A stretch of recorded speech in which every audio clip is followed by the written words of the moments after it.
जो हम बोते हैं वही क्या करते हैं, काटते हैं, है ना।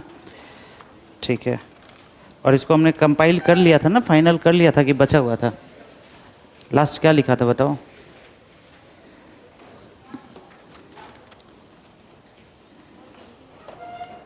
क्या बोल रही हैं? क्या बोल रही हैं? अरे थैंक यू, मुझे पता ही नहीं था।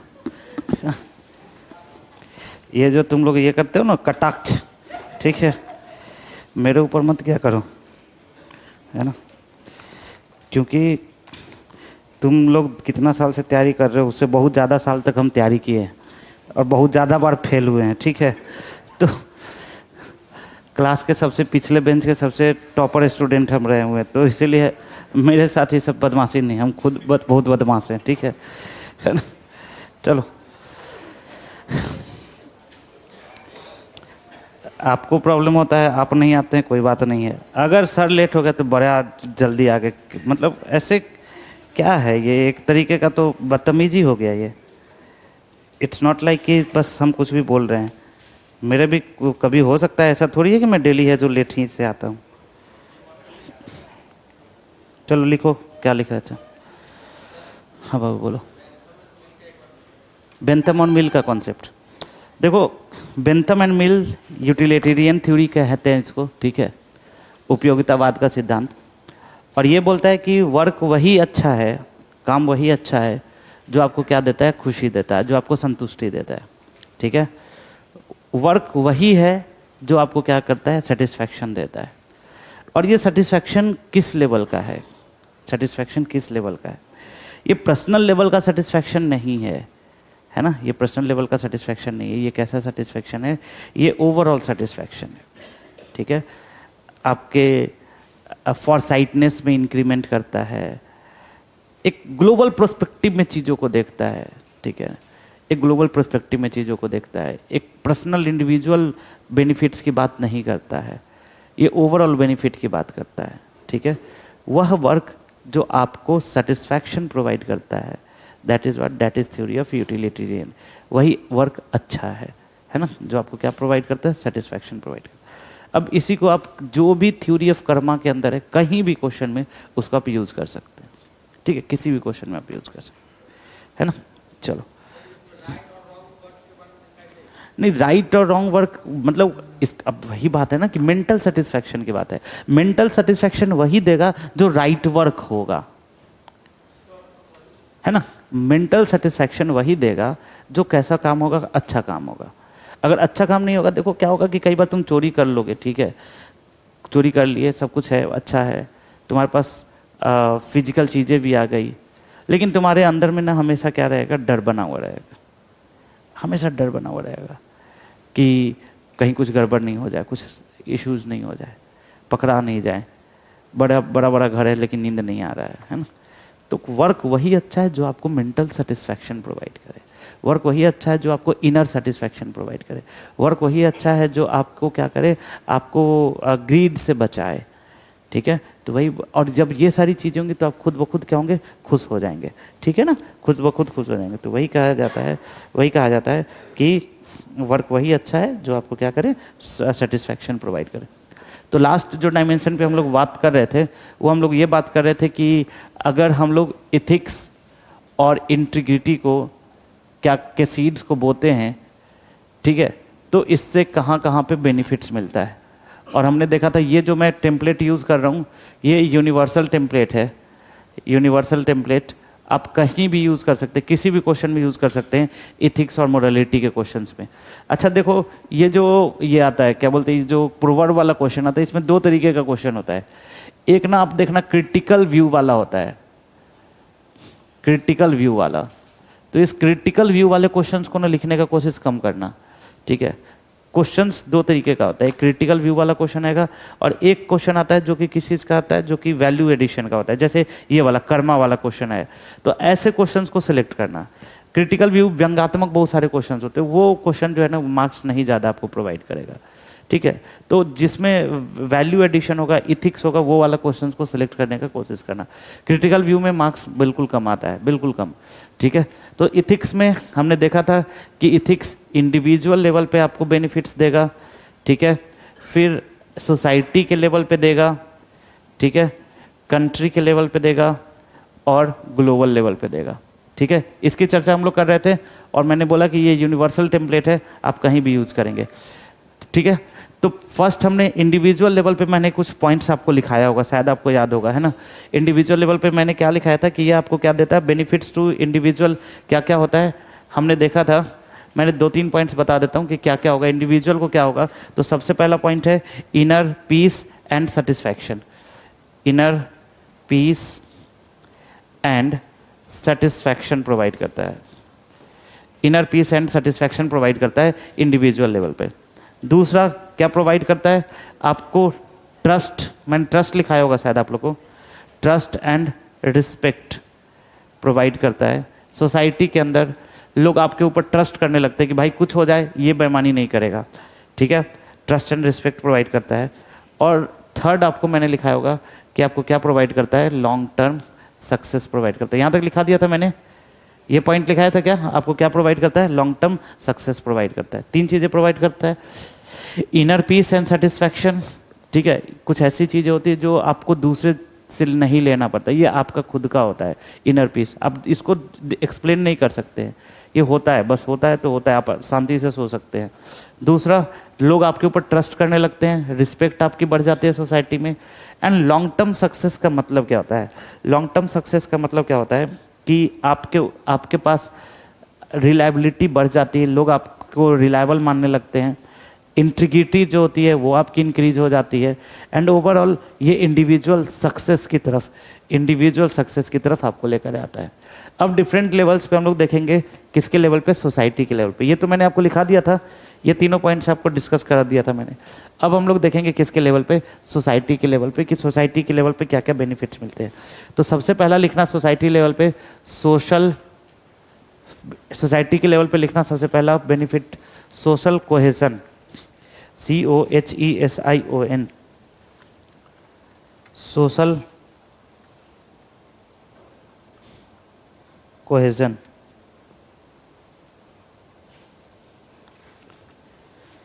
ठीक है, सोशल कोहेजन। सोशल कोहेजन का मतलब क्या होता है, कि कोहेजन का मतलब क्या होता है बताओ, क्या, समझ करना, मतलब मर्ज करना, है ना। तो सोशल जुड़ाव जिसको हम लोग बोल सकते हैं, ठीक है। तो इसमें क्या होता है, सोशल कोहेजन के अंदर क्या होता है, सो समझोगे कि जब आप, या सामंजस्य जिसको बोल सकते हैं, कोऑर्डिनेशन बोल सकते हैं, तो कहता है कि जब आप एक इथिकल वैल्यूज़ को रखते हैं, तो समाज के अंदर, सोसाइटी के अंदर इथिकल वैल्यूज़ को रखते हैं, तो सोसाइटी के अंदर क्या होता है, जो सोसाइटी के अंदर जो क्या बोलते हैं, कास्ट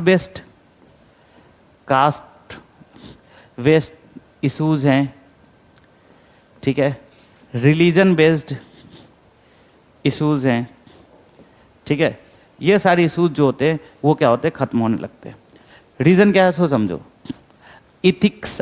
अभी देखो क्या होता है कि अगर कोई किसी कास्ट के लिए या किसी रिलीजन के लिए मन में अगर किसी तरीके का मन के अंदर अगर है, कई बार होता है जो कि सोसाइटी के थ्रू हमारे पास आता है, तो हम लोगों ने अगर सुना कि उसने ये गलती किया है या गलत किया है ये, तो विदाउट उसकी जांच किए हुए, उसको चेक किए हुए कि एक्चुअल में उसने ये गलत किया है या नहीं किया है, ऑल्दो हमारे मन में ये बैठा होता है कि वो ऐसा गलत करेगा ही, और हम क्या करते हैं, उसको एक रियल मान लेते हैं, रिजल्टेंट मान लेते हैं कि उसने किया ही होगा ऐसा, राइट। एक कास्ट या कोई एक सोसाइटी है या कुछ भी है, रीज़न क्या है, क्योंकि हमारे मन में ऑलरेडी हमारे मन में ये ऐसा बैठा हुआ है कि उसने ये गड़बड़ किया ही होगा।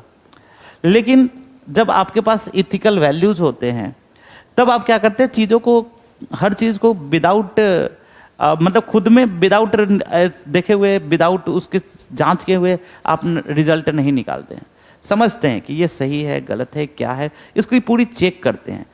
डेटा को चेक करते हैं, ऑथेंटिसिटी की जांच करते हैं। और जब ऑथेंटिसिटी की जांच करते हैं तो डेफिनेटली सोसाइटी के अंदर जो सोशल कोहेशन है, ठीक है, सोसाइटी के अंदर जो एक संभाव की बात है, सामंजस्य की बात है, कोऑर्डिनेशन की बात है, वो कोऑर्डिनेशन क्या होता है, इंक्रीज हो जाता है। ठीक है, तो सोसाइटी के अंदर अभी जैसे मान लो कि किसी रिलीजन को पता चला हमें कि इसने ऐसा किया है, तो हम लोग को पता, मन में ऐसा बैठा हुआ कि ये ऐसा कर सकता है बहुत आसानी से, तो विदाउट जाने हुए समझे हुए हम लोग क्या करते हैं, उस रिजल्ट को मान लेते हैं। तो लिखेंगे सोशल कोहेजन में, a society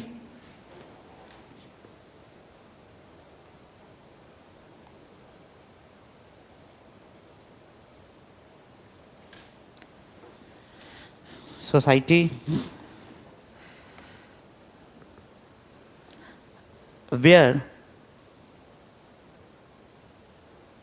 members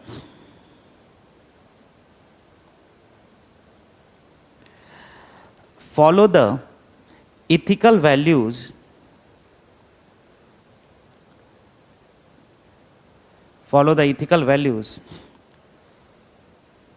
they experience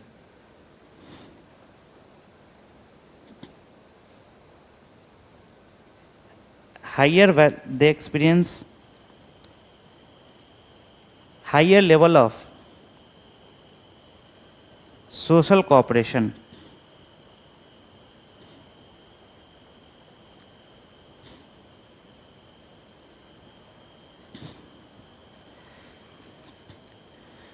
This harmony is crucial for the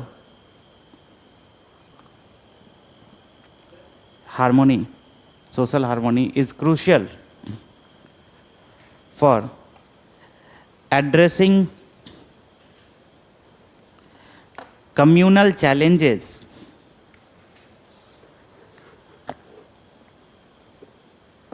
and achieving common goals.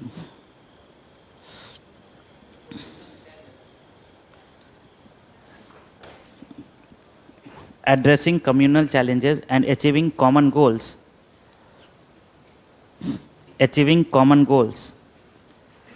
Such as public safety,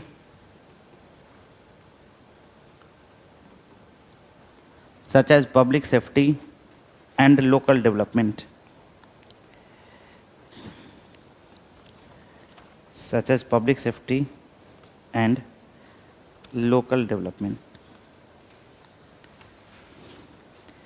ठीक है, तो सबसे पहला क्या होता है, सोसाइटी के अंदर क्या होता है, सोशल क्या बन जाता है, बोलो, सोशल कोहेशन बनता है।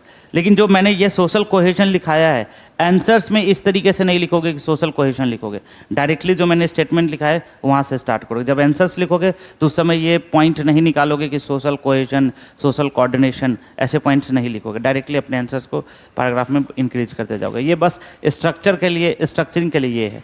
सेकेंड पॉइंट लिखना, और क्या होता है सोसाइटी में, reduction in conflicts. Second point लिखोगे, रिडक्शन इन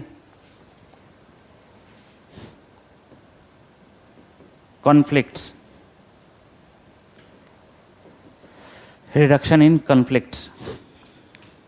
ठीक है,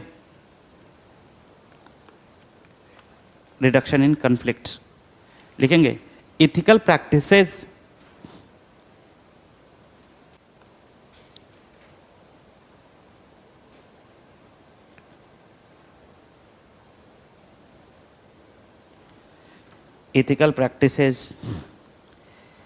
reduce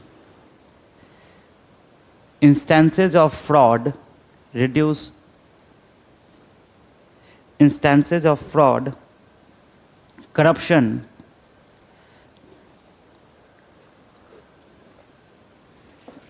and other social evils,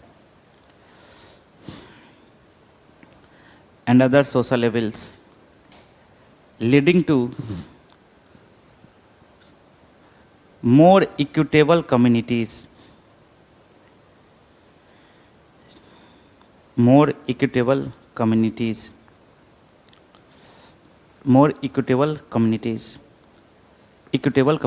A decrease in unethical behavior.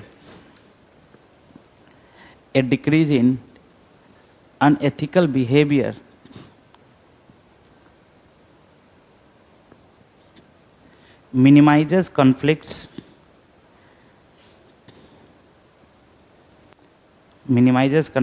and legal disputes,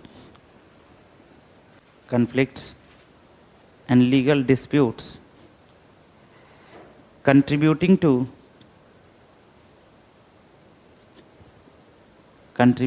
a more peaceful society. Contributing to a more peaceful society. ठीक है, तो सब first point क्या देखा आपने, क्या बोलते बढ़ता है, बोलो सोशल कोऑर्डिनेशन बढ़ता है सोसाइटी में। क्या बढ़ता है बोलो भाई लोग, सोशल कोऑर्डिनेशन। दूसरा क्या होता है सोसाइटी में, क्या इंक्रीज होता है, पीस इंक्रीज होता है, हार्मोनी इंक्रीज होता है। और थर्ड, सोसाइटी में क्या इंक्रीज होता है, पब्लिक ट्रस्ट इंक्रीज होता है। तो थर्ड पॉइंट लिखोगे इनहैंस्ड पब्लिक ट्रस्ट। अगेन जब आंसर्स लिखोगे तो ये जो पॉइंटर्स है उसको इरेज कर दोगे। Enhanced public trust.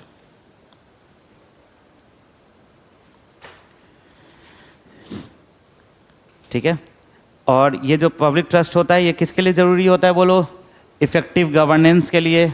अरे हाँ या नहीं, गवर्नेंस को फॉलो करने के लिए। तो लिखोगे societies known for a strong ethical standards, societies known for strong ethical standards tend to exhibit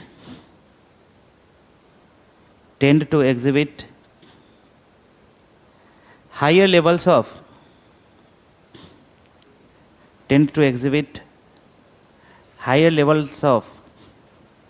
public trust,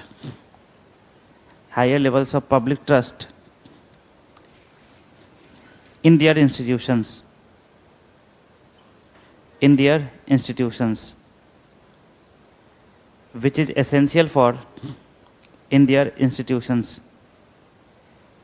which is essential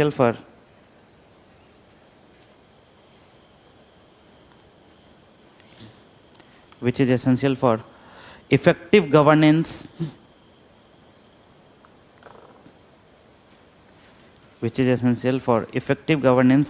and civic participation.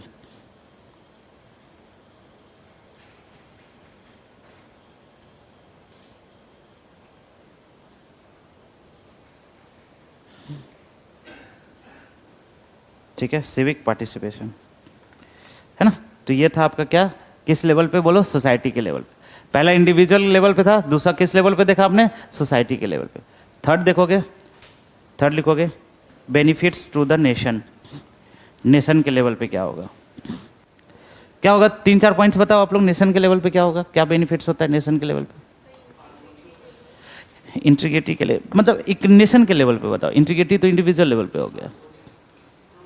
Harmony बोलते, इकोनॉमिक स्टेबिलिटी अचीव होगा। Very good. और क्या होगा, नेशनल इकोनॉमिक स्टेबिलिटी, एक अच्छा point बताया आपने, बताया नेशनल हार्मोनी जनरेट होगा। और बताओ, और कुछ पॉइंट्स बताओ।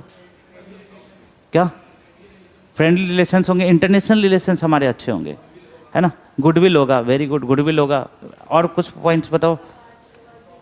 सोशल सॉफ्ट पावर होगा, है ना। गवर्नेंस तो हो गया सोसाइटी के लेवल, लेकिन उसको भी यूज कर सकते हो। इक्वलिटी आएगी, जस्टिस अचीव होगा। ह्यूमन कैपिटल में क्या होगा, इन्वेस्टमेंट होगा, तो ह्यूमन कैपिटल जो होगा स्किल्ड होगा, है ना। तो ऐसे कुछ पॉइंट्स को आप क्या कर सकते हैं, ऐड ऑन कर सकते हैं। तो लिखोगे benefits to the nation. First point लिखोगे इकोनॉमिक स्टेबिलिटी।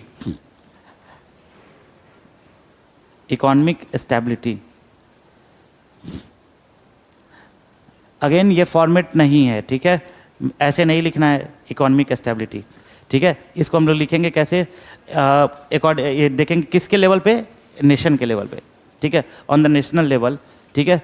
क्या करेंगे, क्या लिखेंगे कि नेशनल लेवल पे क्या करेगा, ये ऐसा कल्चर, अगर हम लोग ऐसा करते हैं कि इथिकल बिहेवियर को फॉस्टर करते हैं, इथिकल बिहेवियर को इन्हांस करते हैं, तो definitely it will lead to किसकी तरफ लेकर जाएगा, हमें इकोनॉमिक स्टेबिलिटी की तरफ लेकर जाएगा। डायरेक्ट ऐसे स्टेटमेंट में लिखना है, न कि पॉइंट्स को यूज करना है। तो लिखेंगे इकोनॉमिक स्टेबिलिटी एंड लिखेंगे nations that foster a culture of nations that foster a culture of ethical behavior and transparency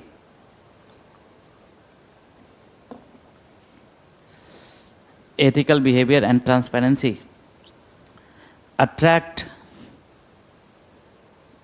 more international investments attract more international investments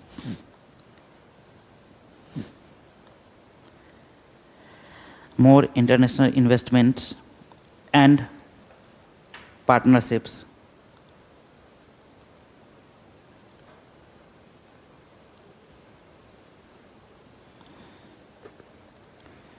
ठीक है, नेक्स्ट लिखेंगे improved international reputation. Next point, improved international reputation. improved international reputation.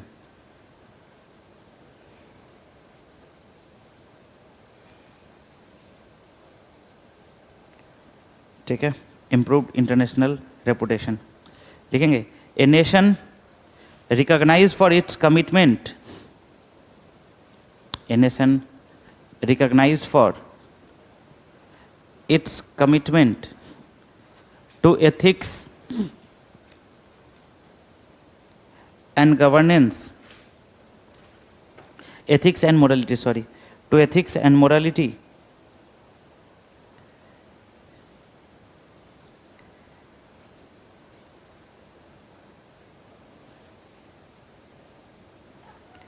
ethics and morality is often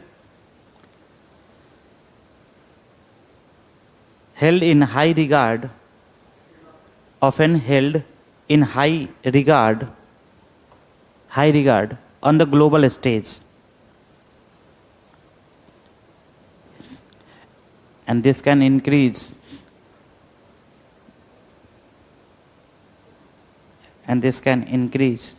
या enhance diplomatic relations, and this can enhance diplomatic relations and increase the country's influence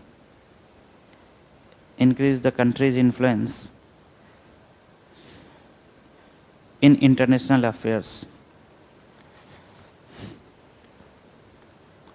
ठीक है, ऐसे अपने answers को क्या करना है, structure करना है, राइट. नेक्स्ट और क्या पॉइंट होगा सोसाइटी के लेवल, सॉरी कंट्री के लेवल पे. एक पॉइंट लिख लो, सोशल जस्टिस एंड इक्वलिटी. अगर इथिक्स और मोरालिटी होगा तो क्या आएगा, सोशल जस्टिस अचीव होगा, मोरालिटी अचीव होगा. इक्वलिटी लिख लो, सोशल जस्टिस, इक्वलिटी, जो भी पॉइंट्स है. ठीक है, तो कैसे सोशल जस्टिस आएगा, इसकी जो पॉलिसीज होगी, क्योंकि गवर्नमेंट जो है या कंट्री जो है वो एथिक्स एंड मोरालिटी दोनों को लेकर चलता है, तो इसकी जो पॉलिसीज होगी, पॉलिसीज उसमें भी क्या दिखेगा, पॉलिसीज के अंदर भी क्या दिखेगा, एथिक्स दिखेगा. और पॉलिसीज में एथिक्स होगा तो पॉलिसीज क्या कर चाहेगा कि well being of marginalise sections, है ना.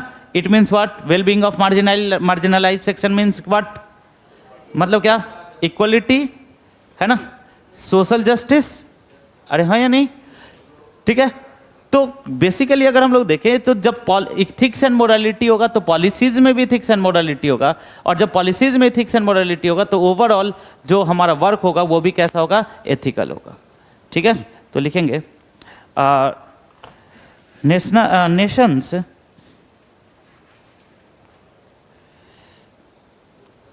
With moral nations with moral principles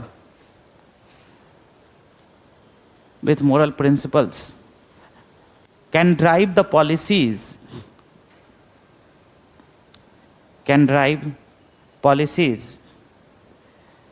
that promote social justice and equality,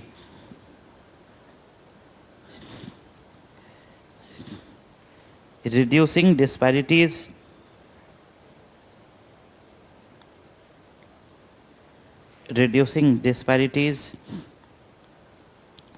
and ensuring that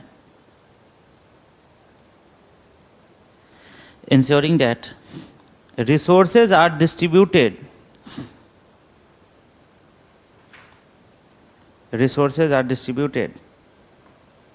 more fairly across all sections of the society, more fairly across all sections of the society, all sections of the society. ठीक है, तो अगर country के अंदर ethics होगा, उनकी policies में भी इथिक्स होगा, और वो उनका जो वर्क होगा वो कैसा होगा, सोशलिज्म के ऊपर वर्क होगा. ठीक है, रिसोर्सेज का, सोशलिज्म का मतलब क्या है, इक्विटेबल डिस्ट्रीब्यूशन ऑफ रिसोर्सेज. अरे हाँ या नहीं, है ना. जो सोशलिज्म का कॉन्सेप्ट है वो क्या है कि रिसोर्सेज का कैसा डिस्ट्रीब्यूशन हो, इक्विटेबल डिस्ट्रीब्यूशन हो. तो ये कहां से आया, ये थॉट कहां से आई, थॉट प्रोसेसिंग कहां से आई, थॉट प्रोसेसिंग कहां से आई, इथिक्स से एंड वैल्यूज से. बात समझ में आ रहा है क्या, ये थॉट प्रोसेसिंग कहां से है, एथिक्स से एंड वैल्यूज. तो ये था पूरा आपका किसके लेवल पे, कौन से लेवल पे देखा हमने अभी, किसके लेवल पे, सोसाइटल लेवल, सॉरी कंट्री के लेवल पे. अब ओवरऑल ग्लोबल लेवल पे देखो, इंडिया के पॉलिसीज देखो. जैसे इंडिया में अभी पीएम किसान सम्मान निधि योजना क्या है, रिजर्वेशन सिस्टम क्या है, हमें इंडिया का तो मनरेगा, एमडीएम, आईसीडीएस सब क्या है, पॉलिसीज ही तो है. क्यों ऐसा पॉलिसी बना है, क्या गवर्नमेंट को चाहिए, क्यों ऐसा कर रहा है, क्योंकि गवर्नमेंट का जो नेचर है वो कैसा है, वेलफेयर नेचर. ये तो बहुत सिंपल है, इसमें तो एकदम सारा नहीं. आपने पूछा कि पॉलिसी, इसका एग्जाम्पल क्या हो सकता है, तो आप ऐसे लिखेंगे, डायरेक्टली पॉलिसीज नहीं लिखेंगे, हम ऐसे लिखेंगे कि गवर्नमेंट क्या करती है, कई सारी पॉलिसीज बनाती है. ठीक है, किस चीज़ के लिए, for the equitable distribution of resources. और इसका एग्जाम्पल क्या लिख सकते हैं, इंडिया का जो नेचर है, इकोनॉमिक स्टार्टिंग में जो इंडिया का नेचर रहा है वो कैसा नेचर रहा है, वो किसकी तरफ टिल्टेड था, सोशलिज्म की तरफ टिल्टेड था. ये किस चीज़ को दिखाता है, why it is tilted towards the socialism, because India का जो नेचर है वो कैसा है, वेलफेयर स्टेट्स का नेचर. ठीक है ना, तो ऐसे करके लिखेंगे, उसमें क्या दिक्कत है. चलो आगे बढ़ते हैं, ग्लोबल लेवल पे देखेंगे. तो ग्लोबल लेवल पे भाई लोग 3-4 पॉइंट्स बताना. ग्लोबल लेवल पे जब इथिक्स एंड मोरालिटी, ये मैं इसलिए लिखा रहा हूं क्योंकि ये एक टेम्पलेट है, सारे क्वेश्चंस में यूज होगा, सारे क्वेश्चन में यूज होगा ये टेम्पलेट, इसलिए मैं इसको पूरा डिटेल में लिखा रहा हूं, है ना. सारे क्वेश्चंस में आप इसको यूज कर सकते हैं.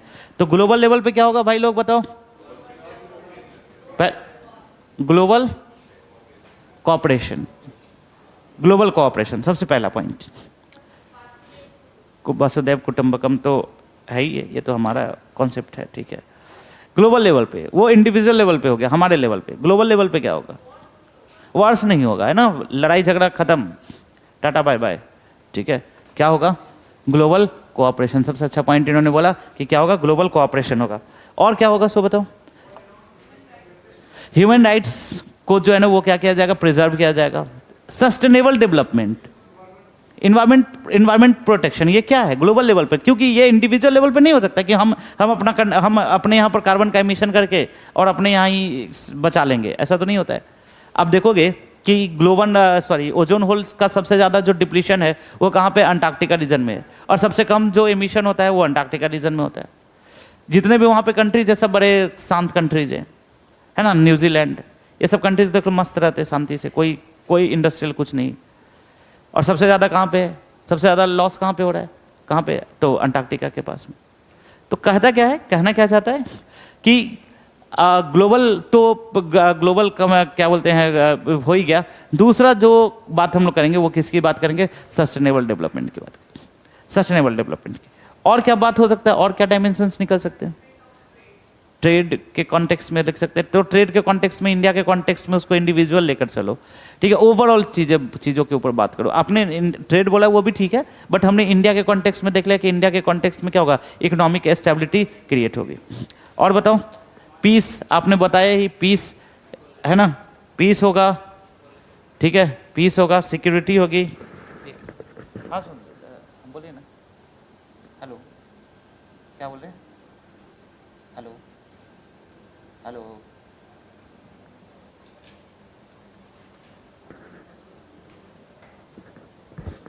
ठीक है। तो 3-4 पॉइंट्स आप इसमें यूज कर सकते हो। लिखोगे पहला point, global cooperation, global cooperation. Hello, ठीक ठीक, कितना, ठीक ठीक, लिखेंगे एथिकल स्टैंडर्ड्स,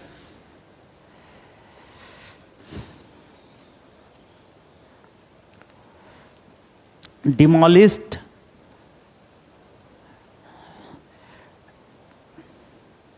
डिमोलिश अच्छा टर्म नहीं होगा, डिमोलिश नेशनल बाउंड्रीज में लिखाना चाह रहा हूँ, इसको लिए कोई अच्छा टर्म बताओ। हाँ, इरेडिकेट, हाँ ठीक है, इरेडिकेट। जैसे सोशल जो बाउंड्रीज है ना, उस बाउंड्रीज को क्या करता है, वो बाउंड्रीज को वो खत्म कर देता है, ठीक है। एक ग्लोबल वर्ल्ड, मतलब यूनिक वर्ल्ड का कॉन्सेप्ट को, तो उसके जगह पे क्या लिखोगे, क्या लिखोगे, ठीक है। अभी क्या बोला था आपने, क्या बोला था, इरेडिकेट लिख सकते, इरेडिकेट सोसाइटी के लिए ज़्यादा यूज होता है ना, सोसाइटिकल कॉन्टेक्स्ट में। हाँ, सरपासन। मैं ये बोलना चाह रहा हूँ कि जो बाउंड्रीज होती है, वो बाउंड्रीज को वो क्या करता है, जो नेशनल बाउंड्रीज है ना, वो नेशनल बाउंड्रीज को ख़त्म करता है। एज ए फिजिकल बाउंड्री नहीं, फिजिकल बाउंड्री नहीं, एज ए एथिकल बाउंड्री, ठीक है। एथिकल बाउंड्री के कॉन्टेक्स्ट में देखें तो सारे कंट्रीज क्या हैं, सेम है, ठीक है। तो ठीक है, लिख लो, तुम लोग बाद में चेंज कर लेना, है ना। मैंने क्या लिखा है बताओ, ethical standards demolish national boundaries such as, जो भी है बाद में लिखना, ठीक है, such as human rights and environmental protection, human rights and environmental protection, promote global cooperation,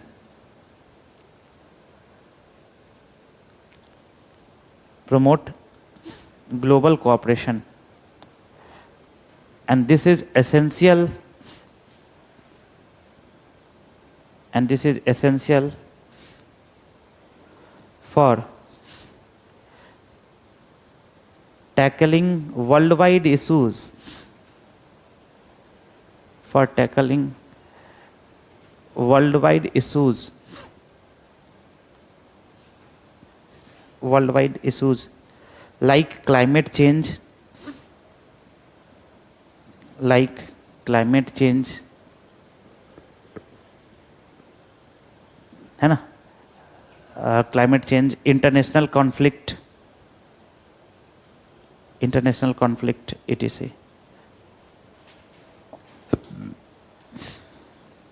है ना। ये ग्लोबल कोऑपरेशन को इंक्रीज करता है और कॉन्फ्लिक्ट को क्या करता है, कम करता है, कोऑपरेशन को बढ़ाता है और कॉन्फ्लिक्ट को क्या करता है, कम करता है। सेकेंड पॉइंट लिखोगे, sustainable development, sustainable development,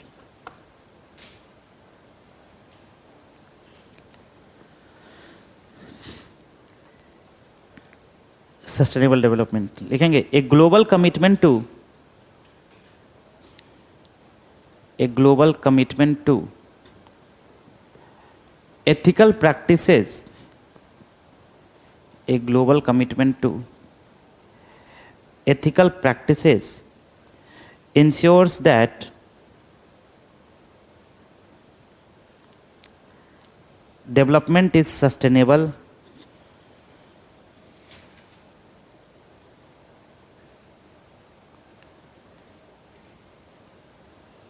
development is sustainable, and this approach is crucial, and this approach is crucial for long term global stability and health. long term global stability and health. ठीक है, याद रहेगा सभी को, है ना। और इस तरीके से हम लोग इसको किस पॉइंट पे भी देख सकते हैं, ग्लोबल पॉइंट्स में भी, और आपको 2-4 पॉइंट्स लगे तो भी आप इसको क्या कर सकते हैं, इंक्रीज कर सकते हैं। ठीक है, तो 4 लेवल्स पे हमने देखा। सबसे पहला कौन से लेवल पे देखा था, इंडिविजुअल लेवल पे। ठीक है, इंडिविजुअल लेवल पे। दूसरा हमने देखा था सोसाइटी के लेवल पे। थर्ड हमने देखा कंट्री के लेवल पे। और फोर्थ हमने देखा था ग्लोबल लेवल पे। ठीक है, तो इन चारों तरीके से हम लोग क्या कर सकते हैं। क्वेश्चन क्या था, याद है क्या आप लोगों की? क्वेश्चन भूल गए होगे आप लोग। क्वेश्चन क्या था, है ना, जैसा बोओगे वैसा काटोगे। और उसके लिए हमने कहाँ कौन सा एंगल यूज किया, एथिकल एंगल यूज किया। ठीक है, इस चीज को आपको हर जगह पे यूज करना है। किसी तरीके से कर्मा का थ्योरी आ जाए, कहीं से भी इस वाले पॉइंट्स को लेके, ये जो 2 लास्ट मैंने क्वेश्चंस आपको कराया है, पहला कौन सा क्वेश्चन, इससे लास्ट जो 2 क्वेश्चन कराया कि सोसाइटी के अंदर सीडिंग कैसे करे एथिकल बिहेवियर का, ये वाला क्वेश्चन। और जब एथिकल बिहेवियर का सीडिंग होगा तो उसके क्या रिजल्ट्स होंगे, ये 2 क्वेश्चंस आप हर जगह पे आप कम से कम 3 क्वेश्चन आपको लिखना होगा मेंस में, उसमें एटलीस्ट एक क्वेश्चन में यूज करने का जरूर कोशिश करना है, किसी न किसी तरीके से ये जरूर यूज करने का कोशिश करेंगे। एंड फाइनल कंक्लूड करेंगे, लिखोगे conclusion.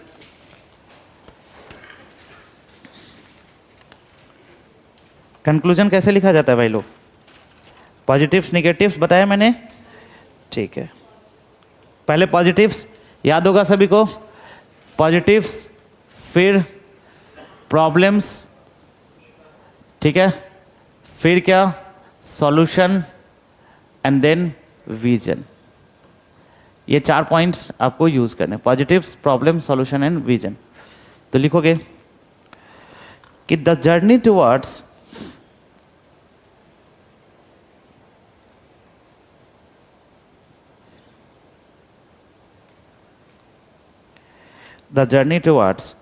embedding ethical and moral practices, the journey towards embedding ethical and moral practices in a materialistic world, requires immense effort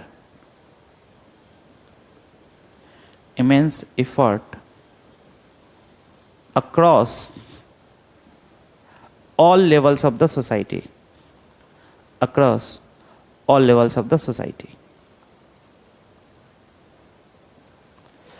ठीक है ना। इसमें क्या चाहिए, इमेंस एफर्ट चाहिए। और इसमें एक चीज और यूज कर सकते हो कि इंडिविजुअल लेवल पे भी हम लोग कर सकते हैं इनकलकेट, है ना, सोसाइटी के लेवल पे भी इनकलकेट कर सकते हैं। तो ये पॉइंट्स भी आप इसमें यूज कर सकते हो। अभी हम लोग पॉजिटिव डायरेक्शन में देख रहे हैं। नेक्स्ट पॉइंट लिखोगे इसी में, each level from the individual to global, each level from individual to global plays a crucial role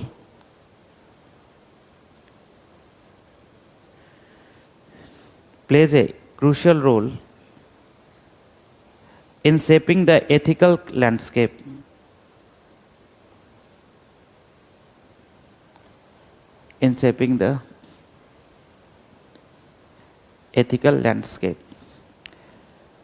ठीक है।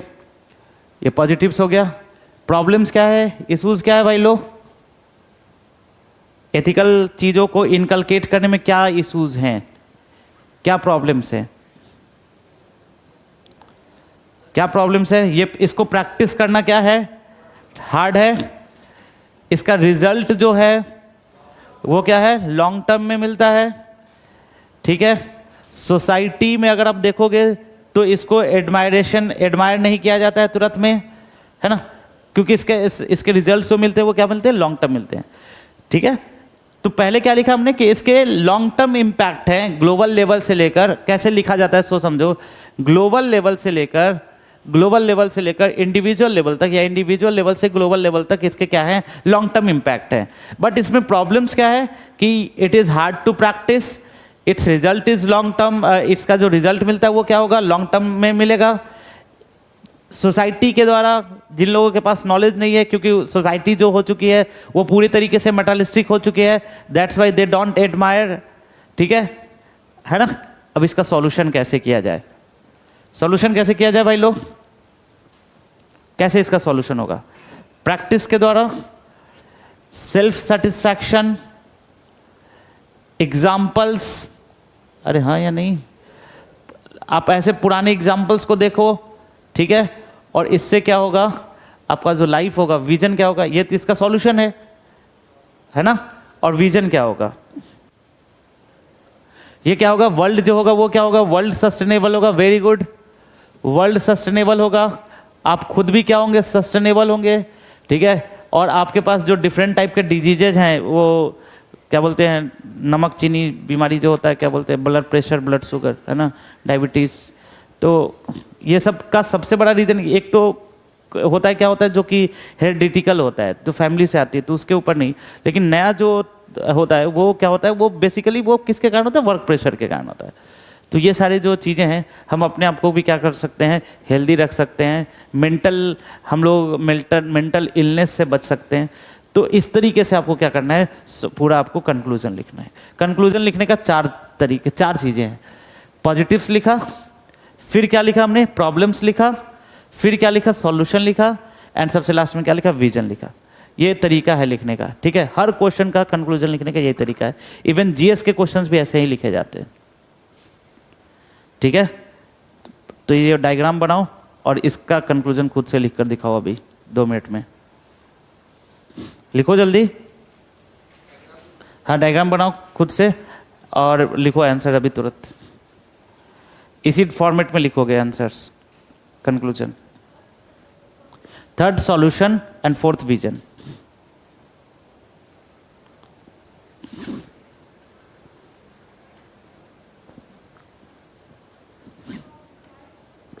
क्या बोल रहे हैं, ठीक है, तो उसके आगे का आप लिखो।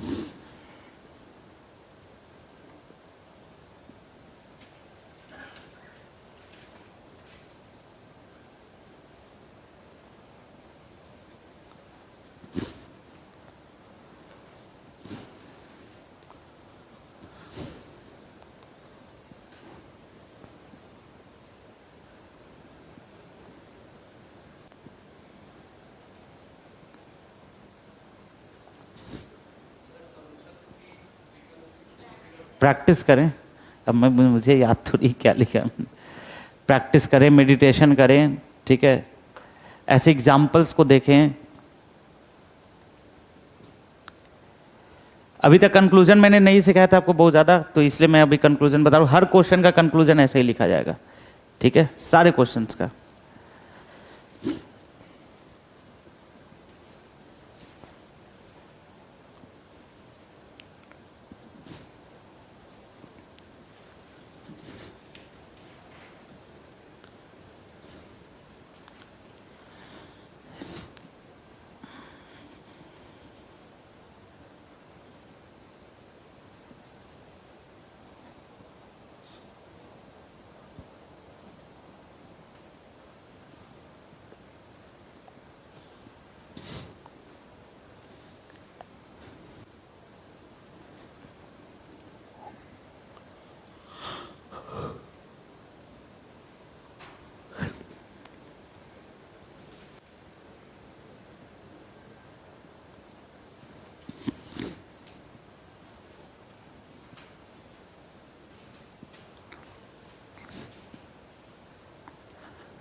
डन।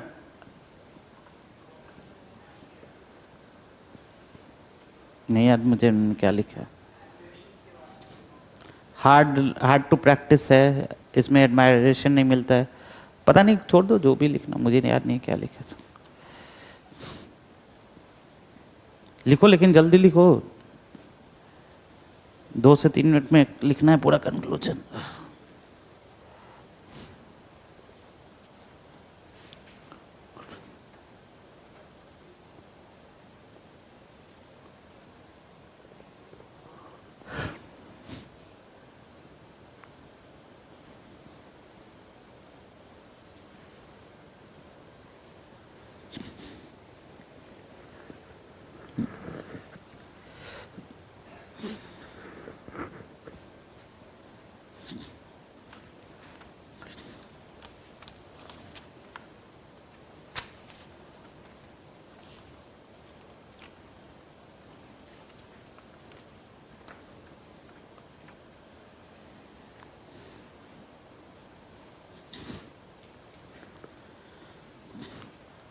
अभी तक हमने जितने भी क्वेश्चंस किए ना, सबका इसी फॉर्मेट पर अब आंसर, आप ये कंक्लूजन लिखने का कोशिश करना, मुझे नेक्स्ट क्लास में दिखाओगे, ठीक है?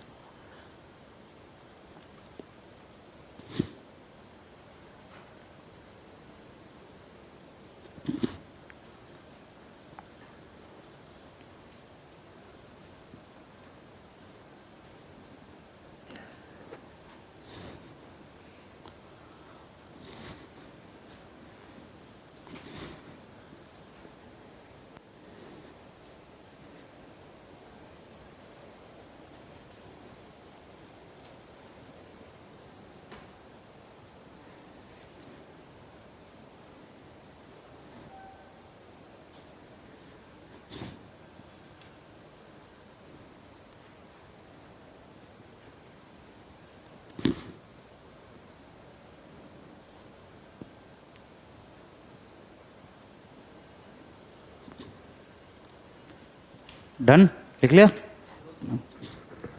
जल्दी लिखो भाई।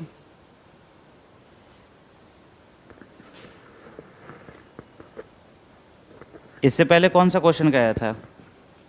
इससे पहले कौन सा क्वेश्चन था, बताओ? पहले ये वाला लिख लो, तब फिर उसके ऊपर डिस्कशन करेंगे, उसके कंक्लूजन के ऊपर भी डिस्कशन करेंगे, सबके कंक्लूजन के ऊपर discussion.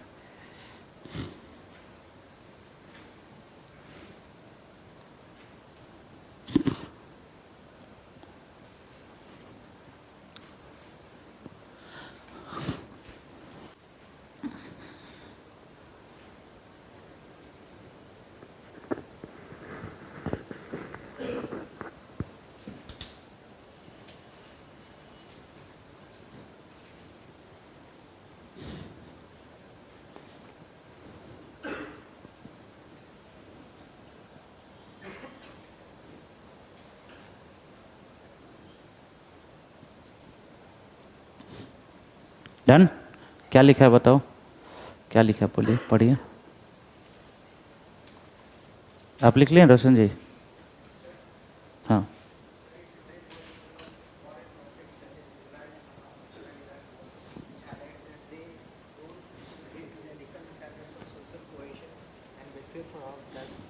rigorous practice of ethics such as mutual cooperation and non-interference in internal affairs and exchange of custom practices, we can promote the importance of ethics at global level, and we as a whole will live as a single family and rise in ठीक,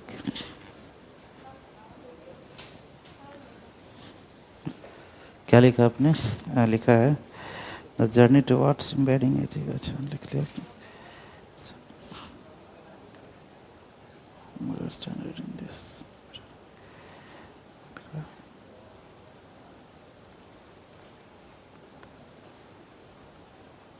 good.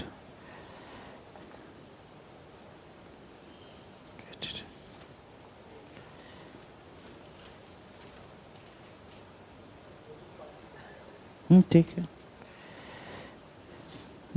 अच्छा, ठीक है, आप लोग ऐसा ही लिखिए, है ना, हो जाएगा।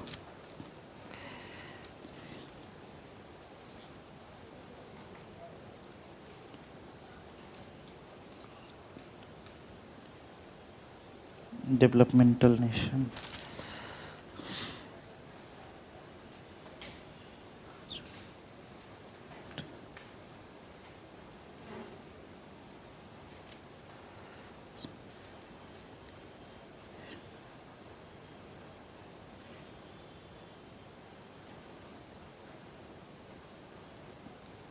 ठीक है, सभी लोग एक ही जैसा लिखे, यही फॉर्मेट ही है लिखने का, है ना? ठीक है, गुड। सब लोग का लिखना इसी तरीके से लिखना है, ठीक है। क्या लिखा आपने? Economic development will be hampered. क्यों? ये कहाँ लिखा है?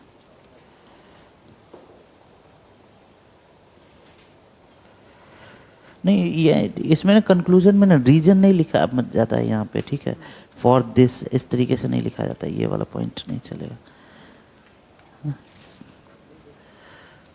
ये सब चीज़ जो है ना, ये सब चीज़ for this country should promote the ethical values, ये सब बड़ी पार्ट है, राइट? नहीं नहीं नहीं नहीं, ये गड़बड़ हो गया यहाँ पे।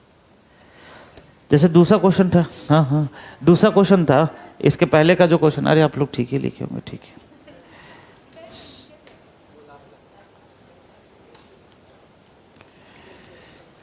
दूसरे क्वेश्चंस का देखो, दूसरे इससे पहले का जो भी क्वेश्चन है उसका आप एक बार बनाने का कोशिश करो कंक्लूजन, कि कैसे कंक्लूजन लिखा जाएगा। इसको भी 4 फॉर्मेट में डिवाइड करो। क्वेश्चन क्या था सो बताओ।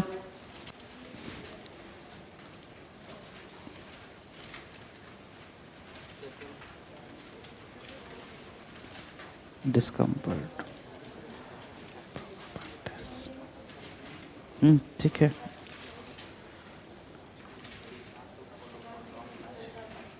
जो विजन पार्ट है ना उसमें थोड़ा और कुछ ऐड ऑन कर सकते हो।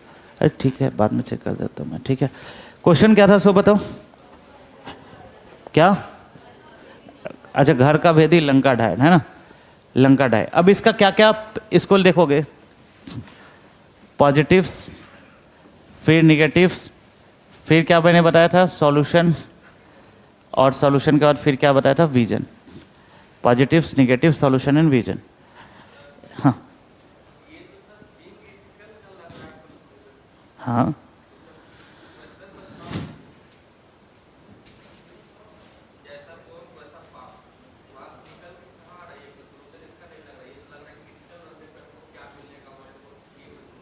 बिल्कुल, क्योंकि इसको हमने यहाँ से, यही तो बात है कि यहाँ से हमने किस किस डायमेंशन पर लेकर गए, यहाँ से हम लोग कौन से डायमेंशन पर इसको लेकर गए, यहाँ से इसका थीम क्या डिसाइड किया, थीम क्या बनाई, ये सब आप पहले कर चुके हैं। तो कंक्लूड भी उसी बात को करेंगे ना आप। कंक्लूड जैसे कंक्लूजन ऐसा चीज़ को नहीं कंक्लूड करेंगे, इस बात को समझो, ऐसे चीज़ को नहीं कंक्लूड करेंगे जो क्वेश्चन से डायरेक्टली निकल कर आ रहा है। आप कंक्लूजन किसकी बातों का करते हैं? खुद की बातों का करते हैं। नहीं समझ में आ रहा बात? कंक्लूजन आप सिर्फ क्वेश्चन का नहीं कंक्लूजन करते हैं। आप कंक्लूजन कंक्लूड किसको करते हैं? कंक्लूजन का मतलब समझो, कंक्लूड किसको करते हैं? आपने जो ऊपर लिखा है उन चीजों को कंक्लूड करते हैं, न कि क्वेश्चंस को कंक्लूड करते हैं। दोनों में डिफरेंस है। क्या बोल? नहीं नहीं, पाथ से डेविएट तब होता जब आप बीच में कुछ भी एथिक्स मोरालिटी के बारे में नहीं लिखकर डायरेक्टली इसको लिखते हैं। जैसे इसका थीम, इसका पॉजिटिव्स निगेटिव, ये क्या था, घर का भेदी लंका ढाए था ना। इसका थीम हमने क्या डिसाइड किया था? थीम्स क्या था? फेथ था, बिलीफ था। तो क्या होगा अगर, और इसको क्वेश्चन के साथ अगर आप चाहते हो कि और कनेक्ट करें, तो क्या कि कभी कभी इस क्वेश्चन के साथ अगर कनेक्ट करना चाहते हो, ठीक है, तो इसका पॉजिटिव क्या निकल कर आएगा? क्या पॉजिटिव क्या निकल कर आएगा भाई लोग?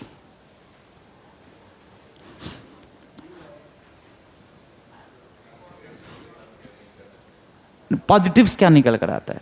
तो तुम लोग अभी तक कंक्लूजन कैसे लिख रहे थे? कुछ भी आ? क्या था?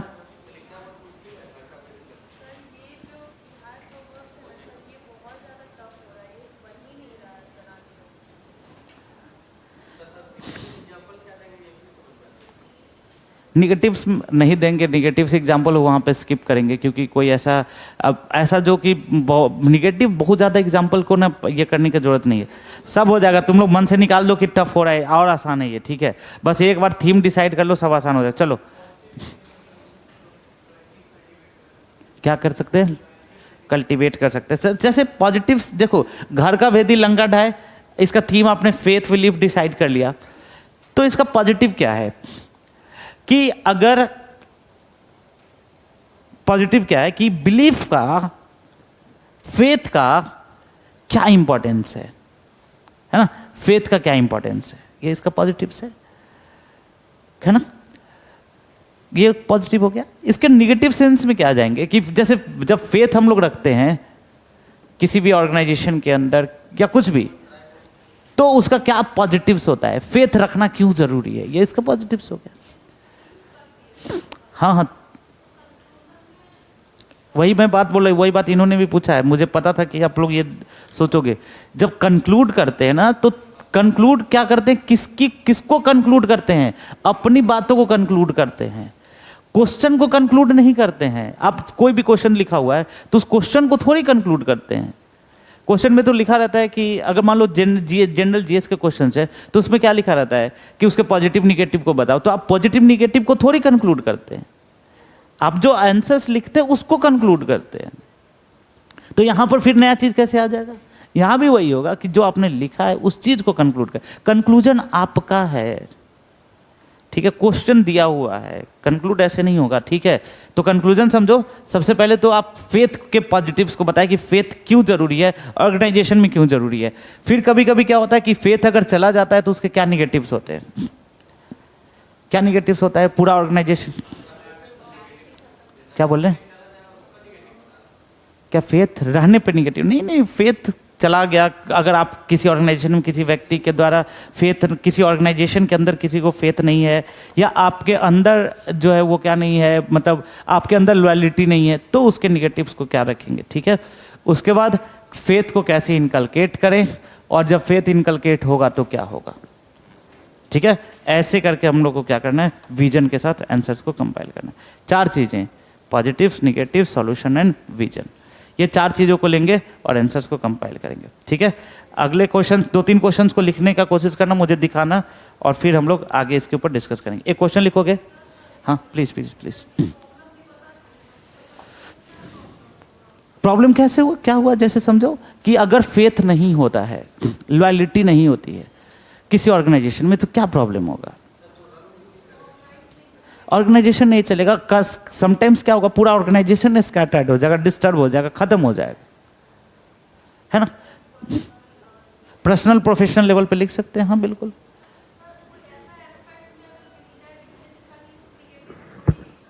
हाँ तो छोड़ देंगे, तो नहीं लिखेंगे निगेटिव, जो कुछ ऐसे ही जैसे नॉलेज इज वर्च्यू, उसका कुछ निगेटिव नहीं होगा तो नहीं लिखेंगे, छोड़ देंगे। अब जबरदस्ती थोड़ी उसको है जो लिखना है कि नहीं नहीं नहीं, कभी कभी नॉलेज खराब भी होता है, हाँ हो जाता है भाई, किसी को बहुत ज़्यादा नॉलेज हो गया, पागल हो गया, तो वो उसको थोड़ी यहाँ लिखेंगे, है ना। नॉलेज इज वर्च्यू तो नॉलेज इज वर्च्यू। जो स्टेटमेंट क्या होता है, जो स्टेटमेंट, एक बात समझना, यूपीएससी के अंदर ऐसे क्वेश्चंस आते हैं जो कि स्टेटमेंट होते हैं किसी, जैसे power makes a man corrupt and absolute power makes a man absolute corrupt, तो ये सब स्टेटमेंट हैं, ठीक है, जो कि किसी फिलोसोफर का दिया हुआ है, ठीक है। तो इस स्टेटमेंट के ऊपर बहुत ज़्यादा हम माथापच्ची नहीं करते, वो जो है दिया हुआ उसको मान लेते हैं। लेकिन ज़्यादातर जनरल क्वेश्चंस में हम लोग उसके निगेटिव्स, कुछ क्वेश्चंस आएगा जिसमें निगेटिव्स नहीं होगा तो छोड़ देंगे, स्किप करेंगे, है ना। अब थोड़ी बोलेंगे कि नॉलेज वर्च्यू क्यों नहीं है, ऐसा नहीं है, तो है बस। चलो लिखने का कोशिश करो, नहीं होगा तो मैं हूँ, फिर से बताऊंगा आपको, बट आज मैंने एक फॉर्मेट बताया कि ऐसे आपको लिखना है।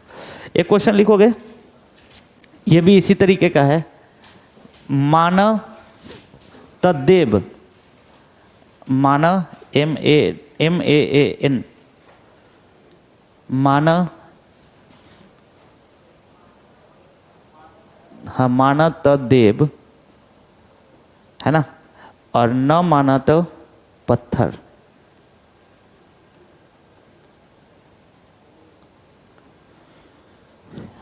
न माना तो पत्थर, बिलीव फेथ का ही है, मानो तो देव और नहीं मानो तो पत्थर, ठीक है भाई लोग। क्वेश्चन का सिलेक्शन बहुत इंपॉर्टेंट है कि कौन से क्वेश्चन को लिख रहे हो। व्यंग्यात्मक क्वेश्चन को, क्रिटिकल वाले क्वेश्चन को मत लिखने का कोशिश करना, ठीक है। तो मुझे देना, मैं बताऊंगा कि कौन कौन सा व्यंग्यात्मक क्वेश्चन है। ज्यादातर क्वेश्चन जो है ना वो क्रिटिकल वाला रहता है, उसको नहीं लिखना है। क्या, जैसे कोई आप एग्जाम्पल निकालो, जैसे एक निगेटिव सेंस का कोई क्वेश्चन दिखा, जैसे तुमको मैंने बहुत सारा लिस्ट लिखाया था, लिस्ट खोलो, मैं बताता हूँ उसमें।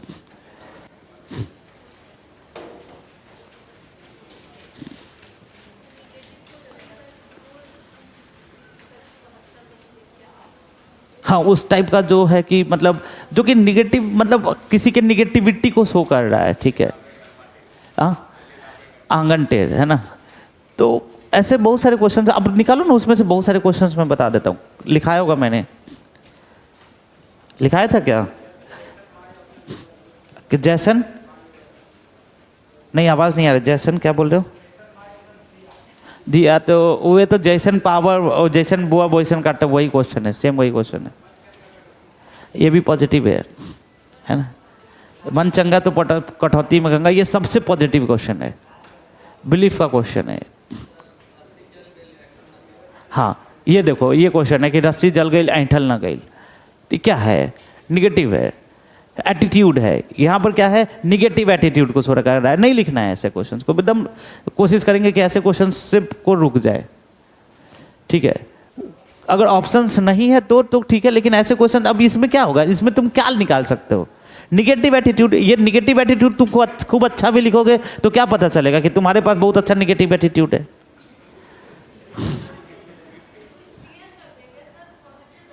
हाँ ठीक है, नहीं कुछ मिलेगा तो बाद में तो आपको करना ही है, लेकिन अगर तुम इसको बहुत अच्छा भी लिखोगे तो यही सो होगा ना कि तुम्हारे पास निगेटिव एटीट्यूड बहुत अच्छा है।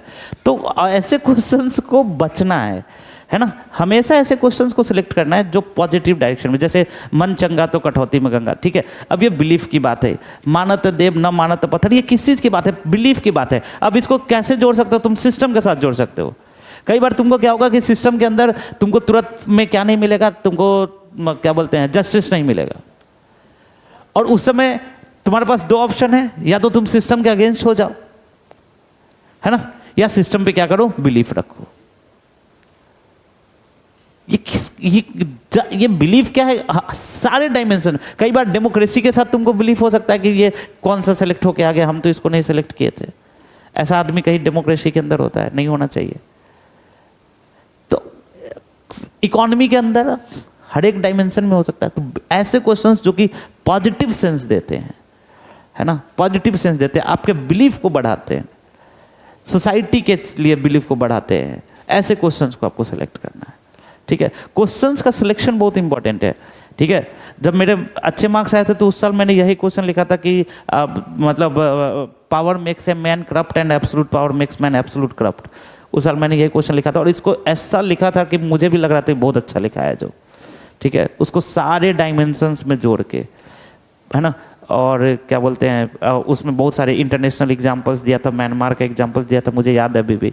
इकोनॉमिकल एग्जांपल दिया था, अपने कंट्री का एग्जांपल दिया था, वो क्या बोलते हैं जो ये हुआ था ना, क्या बोलते हैं, इमरजेंसी, ठीक है, वो एग्जांपल्स दिया था। फिर मैंने वो कंस का और दुर्योधन का एग्जांपल्स दिया था। ऐसे करके कई डायमेंशंस में, मतलब आपको स्टार्टिंग हिस्टोरिकल से लेकर पूरे करेंट तक के एग्जांपल्स को कनेक्ट करके लिखने का कोशिश किया था। बात समझ में आ रहा है? तो ऐसे क्वेश्चंस जब बने जहां कर कि आपके पावर, आपके एटीट्यूड को दिखा रहा है, नंबर मिलेगा, ठीक है। तो चलो इसमें क्वेश्चंस क्या क्या बनेगा कि माना तो देव और न माना तो पत्थर। सबसे पहले इसका मीनिंग, है ना, सबसे पहला क्वेश्चन बनाएंगे। इसमें सबसे पहला क्वेश्चन क्या बनाते हैं? मीनिंग, ठीक है। प्रोवर्ब वाले में पहला क्वेश्चन मीनिंग बनाते हैं, इसमें तो कोई डाउट होना ही नहीं चाहिए, ठीक है। और थीम जो है वो क्या है आपका? बिलीफ। और यहां पर एक बात बताओ कि सिर्फ बिलीफ है या कुछ और एक्स्ट्रा दिख रहा है आपको? स्पिरिचुअल नहीं, पावर टू बिलीफ है। यहां पे सिर्फ बिलीफ नहीं है, ध्यान से देखना। माना तो देव और न माना तो पत्थर, ये सिर्फ बिलीफ नहीं है, पावर टू बिलीफ है। आपके सिर्फ बिलीफ का मतलब क्या होता है? बिलीफ अगर हम लोग उसको जनरल सेंस में सोचे तो बिलीफ का मतलब क्या होता है कि जिस पर आप करते हैं विश्वास। और यहां पर क्या बोल रहा है कि अगर आप विश्वास करते हैं तो क्या है? वो एग्जिस्ट करता है। और अगर आप विश्वास नहीं करते हैं तो एग्जिस्ट नहीं करता है। ये सिर्फ बिलीफ नहीं है, बिलीफ से ज्यादा है ये।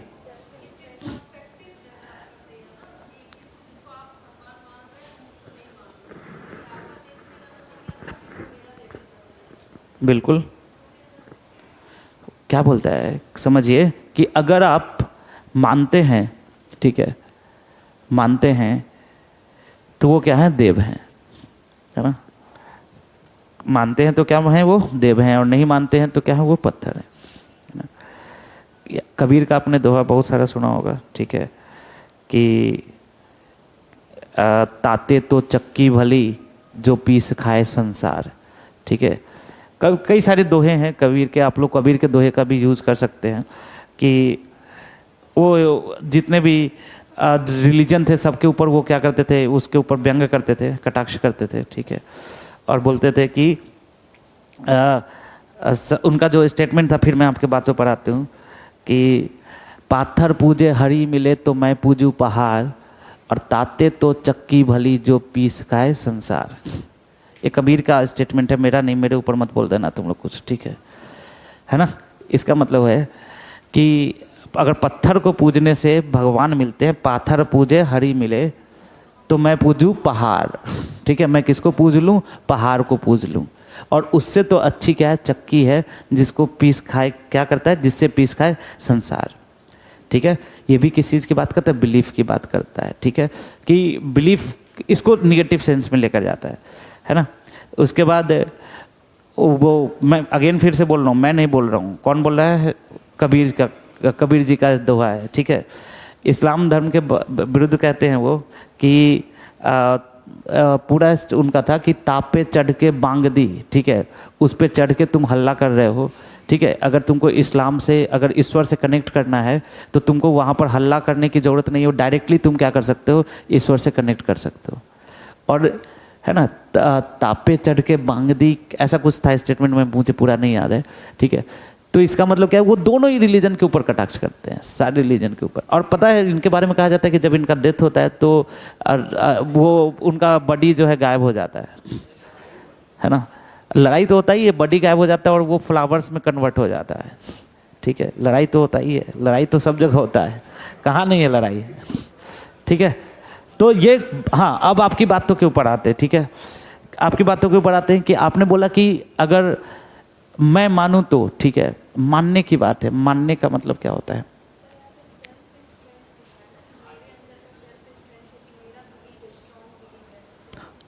हाँ, आपका स्ट्रॉन्ग बिलीफ है, बिल्कुल आपका स्ट्रॉन्ग बिलीफ की, आपके स्ट्रॉन्ग बिलीफ की भी बात है यहाँ पे। लेकिन यहाँ कॉन्सेप्ट समझो आप क्या है। जैसे एक उन्होंने बोला था कि मन चंगा तो कटौती में गंगा, ये बोला था ना। ये भी किस चीज़ की बात करता है? किस चीज़ की बात करता है? बिलीफ की बात है ना, कि अगर आपका मन शुद्ध है तो क्या है? कटौती में ही गंगा है, आपको कहीं भी जाने की जरूरत नहीं है। ये भी क्या है? बिलीफ है ना। और ये भी क्या है कि अगर आप माने तो देव ईश्वर हैं, और नहीं माने तो वो क्या है? पत्थर है। ये आपके सेल्फ बिलीफ की बात करता है। आपके, मैंने एक पॉइंट यहाँ पे निकला है, आपके पावर ऑफ बिलीफ की बात करता है कि आप किसी ऐसे चीज में, कॉन्सेप्ट समझते हैं इसको, पॉजिटिव कैसे लेकर जाएंगे, किसी ऐसे चीज में गॉड को देखते हैं, पत्थर में, ठीक है, उस सुपर पावर को मानते हैं। ये आपके पावर टू बिलीफ को बताता है, आपके स्ट्रेंथ को बताता है। जैसा कि इन्होंने बोला, आपके स्ट्रेंथ को बताता है कि आपके पावर को बताता है कि सिर्फ पावर, यहां पर बिलीफ नहीं है, बेसिक बिलीफ नहीं है, यहां पे सिर्फ विश्वास नहीं है। ये कैसा विश्वास है? आपका स्ट्रांग विश्वास है कि आप हर जगह पे, है ना, हर जगह पे आप किसको पा जाते हैं? आप हर जगह पे किसको देख लेते हैं? ईश्वर को देख लेते हैं, ठीक है। इन्होंने, कबीर ने फिर से ये भी बोला है कि खोजी हुई तो तुरंत मिलई है पल भर की तलाश में, है ना, कि तुरंत की तलाश में, तुरंत में ही आप क्या कर सकते हैं? ईश्वर को, गॉड को, अल्लाह को क्या कर सकते हैं? अचीव कर सकते हैं, अगर आप सही दिल से खोजें। यहाँ पर बिलीफ, और बिलीफ के साथ साथ किस चीज़ की बात? सेल्फ रियलाइजेशन, सेल्फ, क्या बोलते हैं उसको? प्योरिटी की बात करता है ना। अगर आप प्योर हैं, है ना, आप प्योर हैं, सेल्फ प्योरिटी है, तो आप हर जगह पे पॉजिटिविटी देख लेंगे। अगर आपके अंदर प्योरिटी नहीं है, ठीक है, तो आप क्या करेंगे? देख के भी चीज़ों को क्या करेंगे? अनदेखा करके, है ना। पावर टू बिलीफ है ये। और ये पावर टू बिलीफ किसके पास होता है? जो सेल्फ क्या होता है? सेल्फ पावरफुल पर्सन होता है, जो सेल्फ प्योर पर्सन होता है, उसके पास पावर टू बिलीफ होता है। ठीक है। तो यहाँ पर एक डायमेंशन हम लोग देखेंगे कि पावर टू बिलीफ है क्या। सिर्फ बिलीफ नहीं है ये क्या है, पावर टू बिलीफ है। तो एक क्वेश्चन हम लोग देखेंगे what is power to belief, होता क्या है। ठीक है, ठीक है। और इसके बाद मैं क्वेश्चंस लिखा देता हूँ, आप टेंशन मत लो। पहला क्वेश्चन लिखोगे what is meaning of this proverb, and second what is the meaning and nature of belief. Meaning and nature of belief, यहाँ बिलीफ की बात कर रहा है। पहला तो मीनिंग लिखाया था मैंने, आप लोगों ने लिखा था ना, what is the meaning of proverb. सबसे पहला क्वेश्चन तो यही लिखाते हैं हम लोग, what is the meaning of proverb. Second, what is the meaning and nature of belief.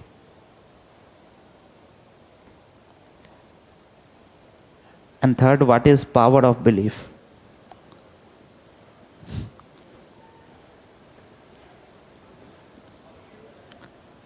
What is power of belief? ये तो बेसिक क्वेश्चन है। अब यहां से नया डायमेंशन लेकर आएंगे। ये तो बेसिक क्वेश्चन जो कि क्वेश्चन से हमने निकाला। नेक्स्ट, जैसा कि आप लोगों ने बोला भी था कि ये सेल्फ बिलीफ की बात है ना, तो क्वेश्चन ये अराइज होता है कि ऐसे कौन कौन से फैक्टर्स हैं, यहां से नया चीज निकल कर आ रहा है। अभी तक तो बेसिक था, ये क्वेश्चन आपको ही पता है कि ये क्वेश्चन बनेगा। कौन कौन से ऐसे फैक्टर्स हैं जो कि आपके फेथ सिस्टम को, आपकी विश्वास की जो प्रणाली है, फेथ का जो सिस्टम है, उसको शेप देते हैं, है ना। फेथ सिस्टम को क्या देते हैं, शेप देते हैं। जैसे एक सिंपल सा एग्जांपल समझो कि अगर आपके एंसेस्टर्स, आपके पेरेंट्स फेथ करते आए हैं, तो ज्यादातर पॉसिबिलिटी कि आप भी उस चीजों को क्या करोगे, उसके अंदर फेथ करोगे। आपने उनके बुक्स को पढ़ा, कई बार क्या होता है आप देखते होंगे कि कुछ लोग रिलीजन चेंज कर लेते हैं, कुछ लोग कास्ट चेंज कर लेते हैं। क्या होता है, ऐसा क्या होता है, उसके बारे में पढ़ा, उस सोसाइटी के बारे, सॉरी उस रिलीजन के बारे में पढ़ा, और उस रिलीजन का इतना इम्पैक्ट हुआ कि उसने क्या कर लिया, अपने बिलीफ सिस्टम को क्या कर लिया, चेंज कर लिया, है ना। तो कुछ तो है ऐसा, समथिंग एग्जिस्ट, जो कि क्या करता है, आपके फेथ सिस्टम को क्या करता है, आपके फेथ सिस्टम को क्या करता है, वो ऑर्गेनाइज करता है, फेथ सिस्टम को डिसाइड करता है कि आपका फेथ किस पर होगा। कई बार कुछ ऐसे लोग होते हैं जो सोचते नहीं है, ठीक है चलो बाबूजी पूजा करते थे, हम भी चल गए पूजा करने, ज्यादा दिमाग नहीं लगाते। कुछ लोग सोचते हैं कि क्यों जाएं, यहाँ क्या है, नहीं है। तो कुछ ऐसे चीजें हैं जो कि आपके फेथ सिस्टम को क्या करते हैं, डिसाइड करते हैं। तो नेक्स्ट क्वेश्चन लिखेंगे, व्हाट आर द फैक्टर्स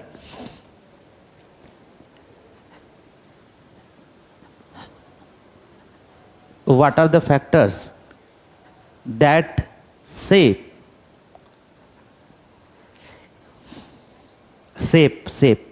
आकार देना, shape the belief system of an individual,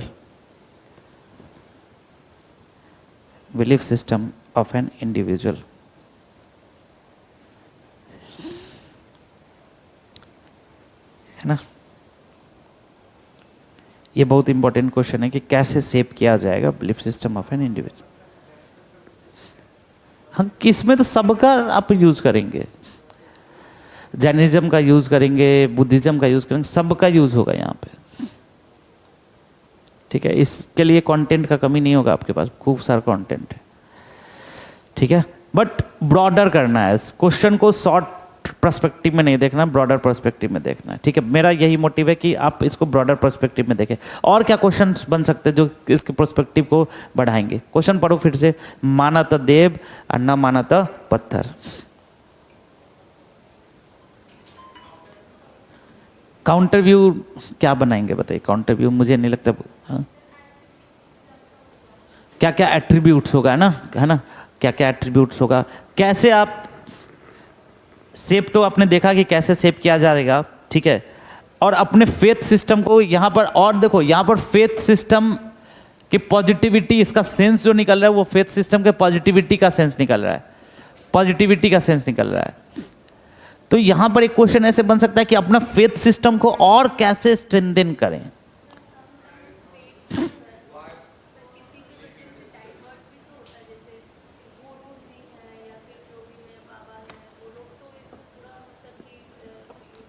faith system में मतलब आप नेगेटिव भी लाना चाहते हैं तो ठीक है, ठीक है, फेथ सिस्टम में हम उसका काउंटर व्यू भी लेकर आएंगे, टेंशन मत लो, ठीक है, करेंगे काउंटर व्यू। हाँ नहीं वो तो है डेफिनेटली। क्या बोल रहे थे आप? बिलीव इन, अच्छा believe is necessary, why believe is necessary, क्यों जरूरी है बिलीव, बिलीव क्यों जरूरी है ना? बिलीव नहीं रहेगा, हाँ हाँ बिल्कुल बिल्कुल, बिलीव नहीं होगा तो फिर, बिलीव नहीं होगा तो फिर सिस्टम ही बेकार हो जाएगा ना। बिलीव जरूरी है, बिल्कुल जरूरी है, ठीक है। तो बिल्कुल एक क्वेश्चन लिखोगे नेक्स्ट कि हाउ कैन वन या anyone, how can anyone handle the trust issues, handle the trust issues and strengthen his or her, and strengthen his or her belief system, strengthen his or her belief system, strengthen his or her belief system, ठीक है। तो ये एक dimension हम लोग निकाल सकते हैं। और एक समटाइम्स जैसा कि इन्होंने बोला कि कभी कभी क्या होता है, बहुत ज़्यादा बिलीव करना भी क्या होता है आपके लिए, क्या हो सकता है आपके लिए नुकसानदायक हो सकता है, हार्मफुल हो सकता है। ये डायमेंशन भी आप इसमें लिख सकते हैं, ठीक है। तो इतने डायमेंशंस के साथ हम लोग आंसर्स को कंपाइल करने का कोशिश करेंगे, ठीक है। सुपरस्टिशन,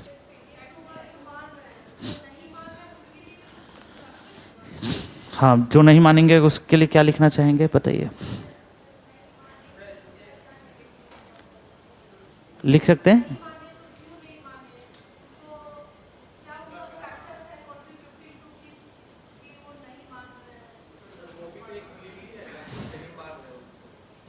बिल्कुल, बहुत अच्छा पॉइंट है कि नहीं मानना भी एक तरीके का क्या है, बिलीफ है, ठीक है।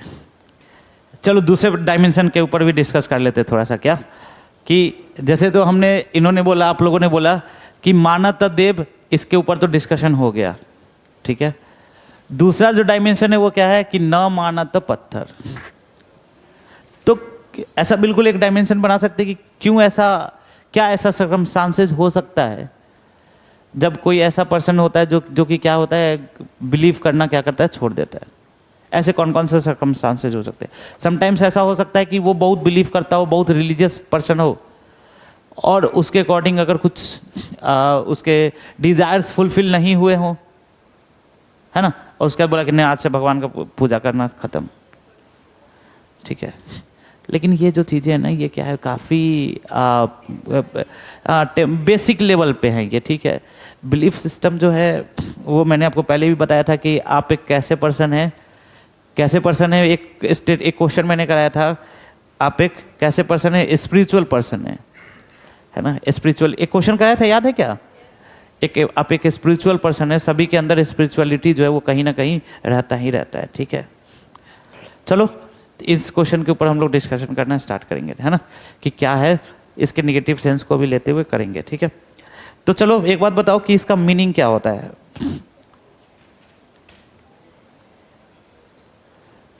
व्हाट डज इट मीन, इसका मतलब क्या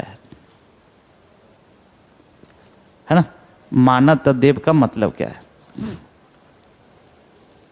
बताइए क्या हुआ,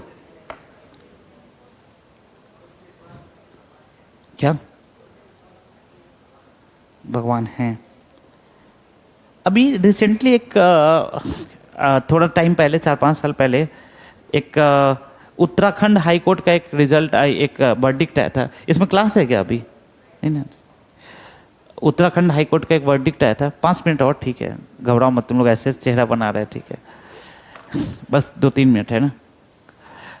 कि उन्होंने क्या बोला था, उत्तराखंड हाई कोर्ट का था, बाद में उसको सुप्रीम कोर्ट ने शायद उसको ख़त्म कर दिया था, कि गंगा और यमुना रिवर्स को उन्होंने क्या कहा था कि गंगा और यमुना रिवर जो है वो लिविंग एंटिटी हैं, हाँ, उत्तराखंड हाई कोर्ट ने बोला था कि गंगा और यमुना रिवर जो है लिविंग एंटिटी है। बाद में मुझे जहाँ तक याद है कि बाद में उसको उस वर्डिक्ट को जो है ना चेंज कर दिया था सुप्रीम कोर्ट ने।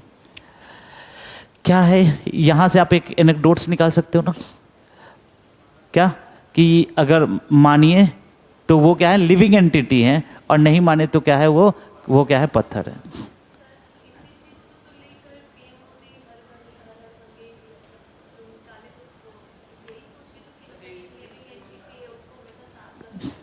हम बिल्कुल साफ रखिए, क्या दिक्कत है, बहुत अच्छा करिए, साफ करिए, उसका बहुत सारा प्रोग्राम है साफ करने का। मैं उस डायमेंशन में जा ही नहीं रहा हूँ, आप समझो मेरा डायमेंशन क्या है, आप इस कॉन्सेप्ट को समझो कि डायमेंशन क्या है। डायमेंशन ये है कि कॉन्सेप्ट समझना कि किसी भी चीज़ को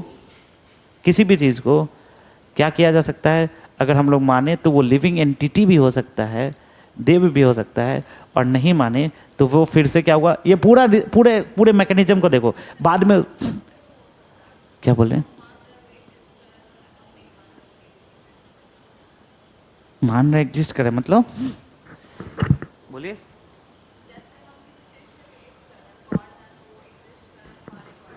हम्म। हाँ, तो वही चीज़ तो है कि आप मानिएगा तो गॉड है, गॉड का एग्जिस्टेंस है, नहीं मानिएगा तो उनका एग्जिस्टेंस नहीं है। ठीक है, तो चलो, तो इसके डिफरेंट नेचर्स को देखेंगे हम लोग नेक्स्ट क्लास में, और जो भी क्वेश्चंस हमने पढ़ा है इन क्वेश्चंस के ऊपर डिस्कशन भी स्टार्ट करेंगे।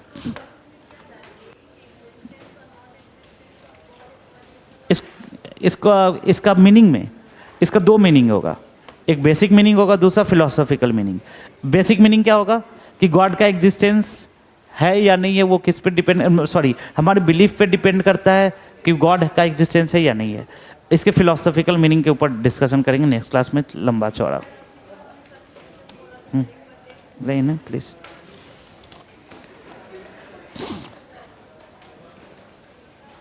सर ये तो 2 लाइन आपका है सर यहाँ।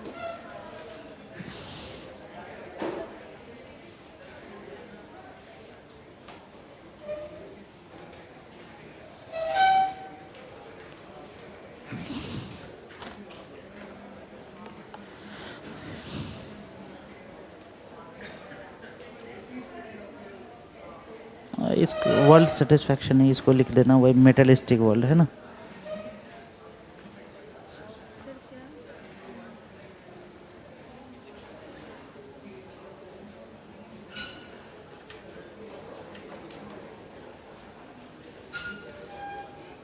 ठीक है, बस इसमें लैंग्वेज का थोड़ा सा है, लैंग्वेज गड़बड़ हो गया है। जैसे कि देखिए, it is very true that hard to inculcate ethics, यहाँ पर गड़बड़, ग्रामेटिकल मिस्टेक है, इसको थोड़ा सा देखिए, ठीक, बट डायरेक्शन सही है।